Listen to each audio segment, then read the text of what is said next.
Het betonfabriek Newton waar Vliene Wieke failliet verklaren. Nevens de directie gaat het om een verzin en zo het faillissement onvochten worden. Intussen hadden werknemers en vakbond te kregen dat Burggraaf net in hoger beroep gaan zal. Ja, dan ben je natuurlijk wel verbijsterd van potverdorie, nou wordt het gewoon doorgezet en dan staan die 14 man op straat. Dan kun je niet meer van een ongelukje spreken, maar dan zeg je van goh, de werkgever die gebruikt dat faillissement van 3 mei om met een soort kousanering van 14 werknemers af te komen. Nou, het is net gebeurd omdat we het net valgen krijgen konden van zijn geval, maar tussen alle createuren met wezen.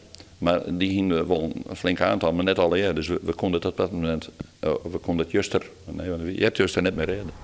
Het werk van het betonfabriek wordt overnomen door de orenonderdelen van Burggraaf. Hier wordt eigenlijk een reorganisatie doorgevoerd, 4 faillissement, dus 14 man op straat, ook nog eens geen sociaal plan, geen begeleiding van werk naar werk, geen ontslagvergoeding. Dan kom je wel op een hele goedkope manier van je personeel af. We hebben wat minder mensen nodig, maar ik neem aan dat de meesten in die nieuwe situatie weer weer omkomen kunnen. Er is helemaal net sprake van dat dit van uw opzet is om die mensen uit te krijgen, want we hebben die mensen gewoon in uw organisatie hartstikke nodig, de specialisten. Voor december wordt nog duidelijk hoe volle van de 14 mensen nou die krijgen.